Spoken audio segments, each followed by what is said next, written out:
नमस्कार दोस्तों। System fraud, politics fraud और पॉलिटिक्स करप्ट। लेकिन सवाल यह है कि अगर सिस्टम ही फ्रॉड हो चुका है तो उसे बदलेगा? क्या चुनाव बदल देंगे? क्या सरकार बदल देने से व्यवस्था बदल जाएगी या फिर समस्या कहीं ज्यादा गहरी? दुनिया के सबसे बड़े लोकतंत्र भारत के भीतर आज एक ऐसा सवाल खड़ा हो चुका है जिसे नजरअंदाज करना आसान नहीं। परिस्थितियां ऐसी बन चुकी है कि चुनाव के जरिए सत्ता बदलना संभव है, लेकिन क्या व्यवस्था बदलना संभव है? क्योंकि जिस व्यवस्था को बदलना है उसी व्यवस्था के भीतर नौकरशाही मौजूद है, उसी व्यवस्था के भीतर कॉरपोरेट मौजूद है, उसी व्यवस्था के भीतर राजनीतिक दल मौजूद है और उसी व्यवस्था के भीतर वह आर्थिक ढांचा मौजूद है जो लगातार मुनाफा पैदा करता है। आज स्थिति यह है कि सत्ता, पूंजी और नौकरशाही का एक ऐसा गठजोड़ दिखाई देता है जो सामान्य नागरिक की पहुंच से बाहर है। यह गठजोड़ केवल टैक्स नहीं लेता, यह केवल नीतियां नहीं बनाता, बल्कि जीवन के हर क्षेत्र को प्रभावित करता है। चाहे शिक्षा हो, चाहे स्वास्थ्य हो, चाहे दवाइयों का कारोबार हो, चाहे पीने के पानी का व्यापार हो, हर जगह एक ऐसा ढांचा दिखाई देता है जहां मुनाफा सर्वोपरि। और जब मुनाफा सर्वोपरि हो जाता है तब नागरिक कहीं पीछे छूट जाता है।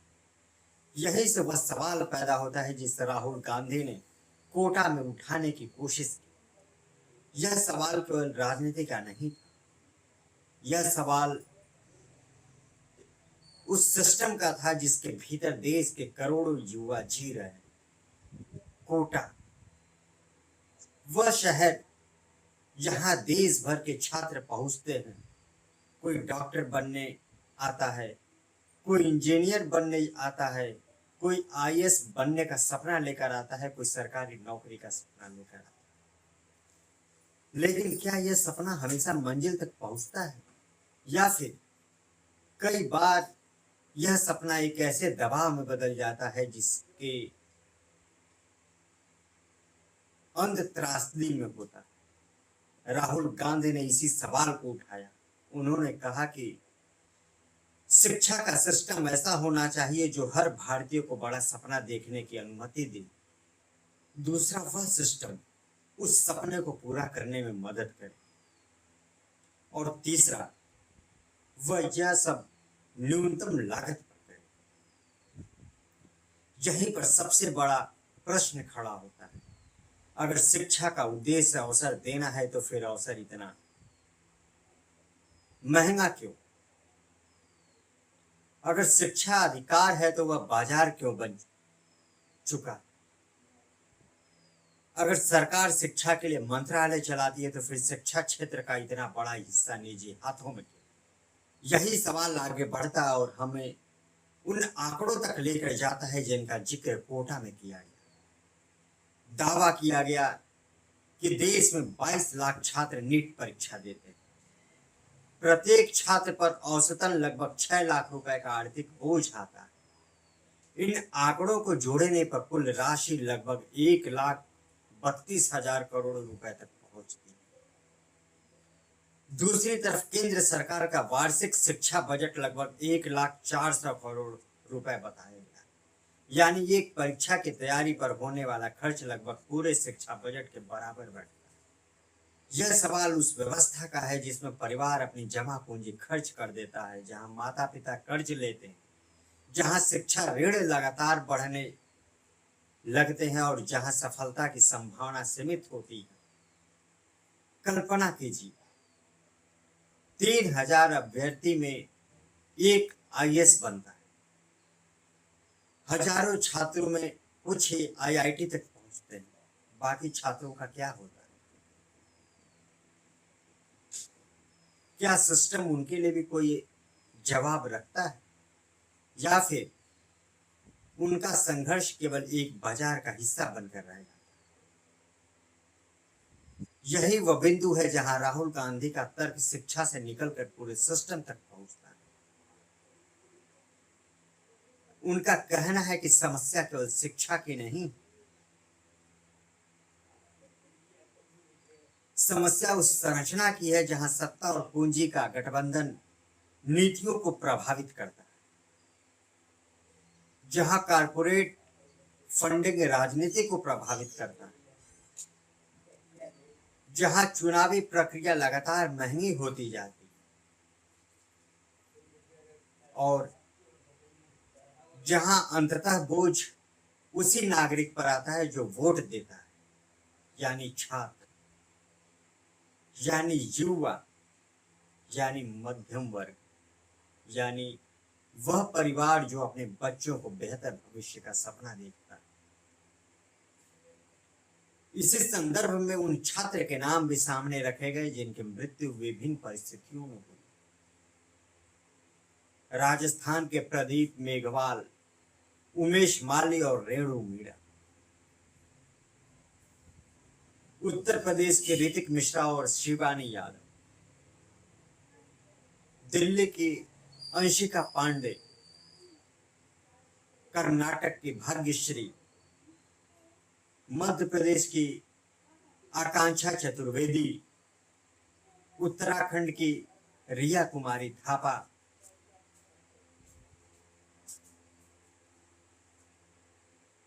तमिलनाडु की अनु कीर्तन, गुजरात के कहान पटेल, गोवा के सिद्धार्थ हेगड़े।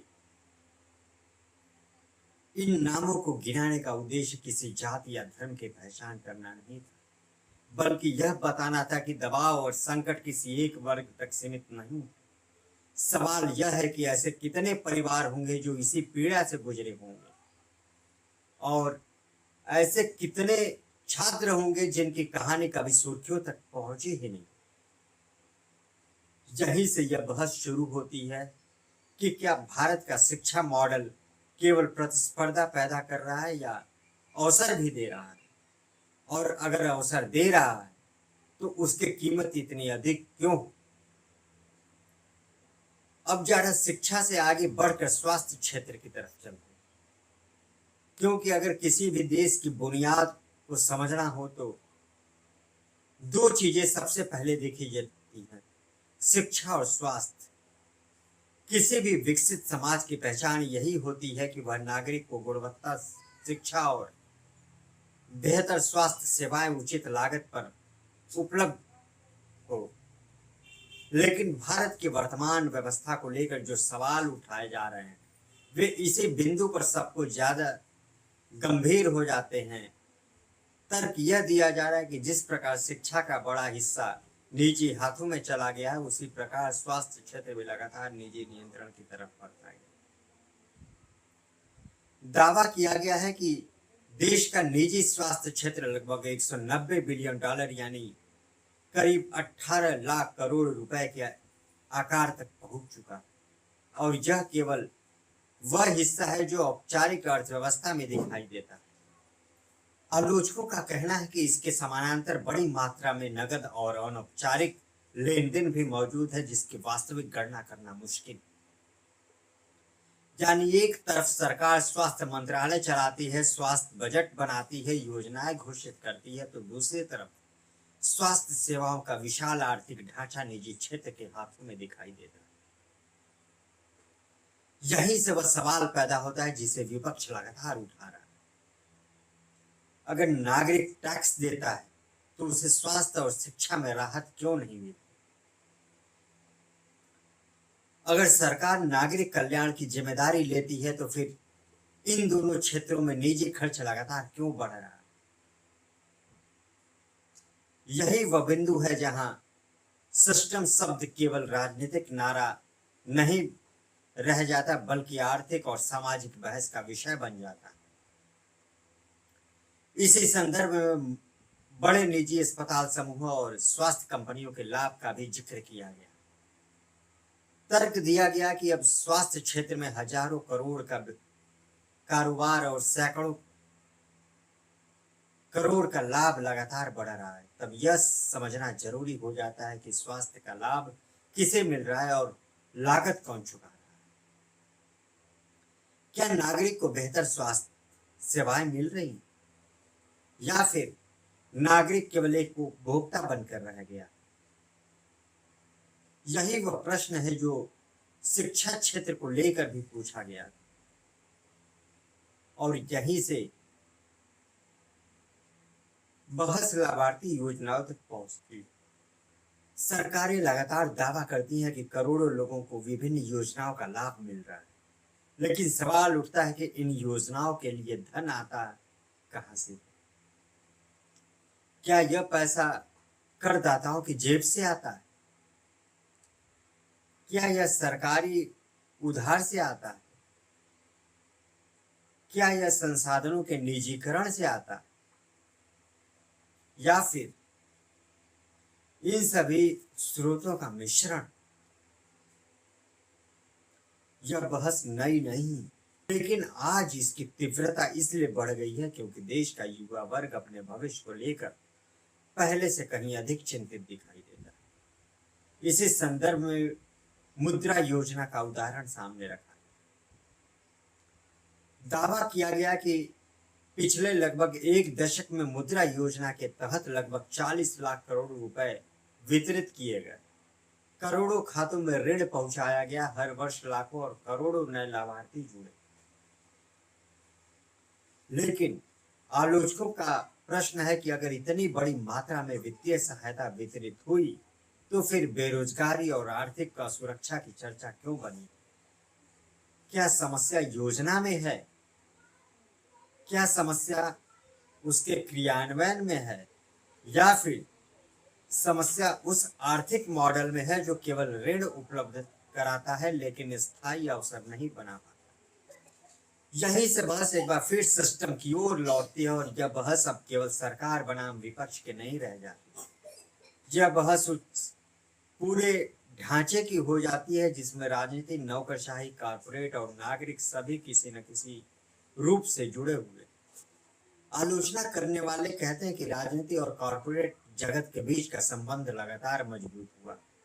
कॉरपोरेट चुनावी फंडिंग करते हैं, राजनीतिक दल चुनाव लड़ते हैं, सरकारें बनती हैं, नीतियां बनती हैं और फिर उन्हीं नीतियों का प्रभाव आम नागरिक पर पड़ता है।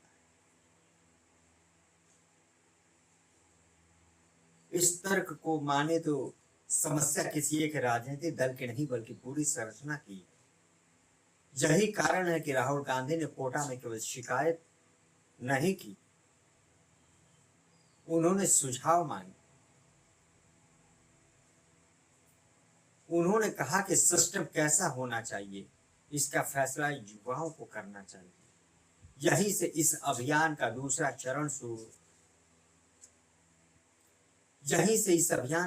चरण शुरू होता दिखाई देता है और वह दूसरा चरण है इलाहाबाद। इलाहाबाद केवल एक शहर नहीं है, एक लंबे समय से प्रतियोगी परीक्षाओं और सरकारी नौकरियों की तैयारी करने वाले युवाओं का केंद्र रहा। देश भर में यदि कोटा को इंजीनियरिंग और मेडिकल तैयारी की राजनीति माना जाता है तो इलाहाबाद को सरकारी नौकरी के सपनों का बड़ा केंद्र माना जाता है। हजारों नहीं लाखों युवा यहाँ वर्षों तक तैयारी करते हैं। उनके पास डिग्रियां हैं, योग्यता है, प्रतियोगिता की क्षमता है, लेकिन अवसर सीमित। यही कारण है कि बेरोजगारी का प्रश्न यहाँ केवल आर्थिक प्रश्न नहीं बल्कि सामाजिक और मनोवैज्ञानिक प्रश्न भी बन जाता है। जब कोई युवा 5 साल, 7 साल, 10 साल तक तैयारी करता है और फिर भी नौकरी नहीं मिलती, तब उसके भीतर केवल निराशा नहीं बल्कि व्यवस्था के प्रति अविश्वास भी जन्म लेता है। और यही वह वर्ग है जिसे राहुल गांधी सीधे संबोधित करना चाहते दिखाई दे रहे। कोटा का संदेश राष्ट्रीय था, इलाहाबाद का संदेश रोजगार और युवाओं के प्रश्नों से जुड़ा हुआ माना जा रहा है। यहाँ जाति की चर्चा से अधिक अवसरों की चर्चा होगी, यहाँ पहचान की राजनीति से अधिक भविष्य की राजनीति की चर्चा होगी।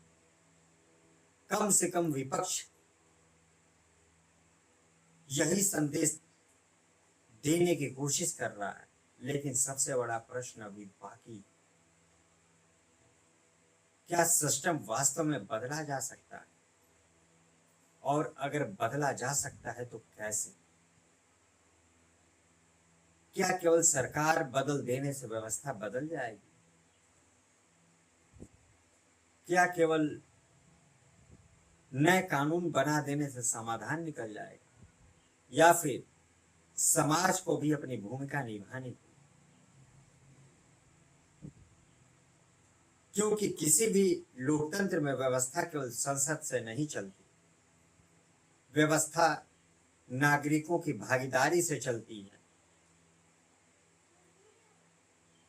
अगर युवा सवाल पूछेंगे तो जवाब देने पड़ेंगे। अगर छात्र संगठित होकर शिक्षा सुधार की मांग करेंगे तो उस पर चर्चा करनी पड़ेगी। अगर रोजगार, परीक्षा प्रणाली, शिक्षा लागत और स्वास्थ्य खर्च जैसे मुद्दे चुनावी बहस का हिस्सा बनेंगे तो राजनीतिक दलों को भी अपनी प्राथमिकताएं बदलनी पड़ेंगी। और यही कारण है कि इस पूरे विमर्श में युवाओं की भूमिका सबसे महत्वपूर्ण दिखाई देती है। भारत दुनिया की सबसे युवा आबादी वाला देशों में से एक। करोड़ों युवा आने वाले वर्षों में शिक्षा, रोजगार और आर्थिक अवसरों से जुड़े निर्णयों को प्रभावित करेंगे। अगर यही युवा व्यवस्था को चुनौती देने लगे, सवाल पूछने लगे और जवाब मांगने लगे तो राजनीति की दिशा बदल सकती है। यही संदेश कोटा में दिखाई दिया और यही संदेश इलाहाबाद में और अधिक स्पष्ट रूप से सामने आ सकता है। क्योंकि अंततः सवाल किसी एक दल का नहीं है, सवाल उस व्यवस्था का है जिसमें करोड़ों लोगों का भविष्य जड़ा हुआ है। सवाल उस छात्र का है जो प्रतियोगी परीक्षा की तैयारी कर रहा है। सवाल उस परिवार का है जिसने शिक्षा के लिए कर्ज लिया है। सवाल उस युवा का है जो नौकरी की तलाश में वर्षों से संघर्ष कर रहा है। और सवाल उस नागरिक का है जो टैक्स देता है और बदले में बेहतर शिक्षा, बेहतर स्वास्थ्य और बेहतर अवसरों की अपेक्षा करता है। यही कारण है कि सिस्टम परिवर्तन की यह बहस आने वाले समय में भारतीय राजनीति के केंद्र में दिखाई दे सकती है। क्या यह बहस वास्तविक बदलाव लाएगी?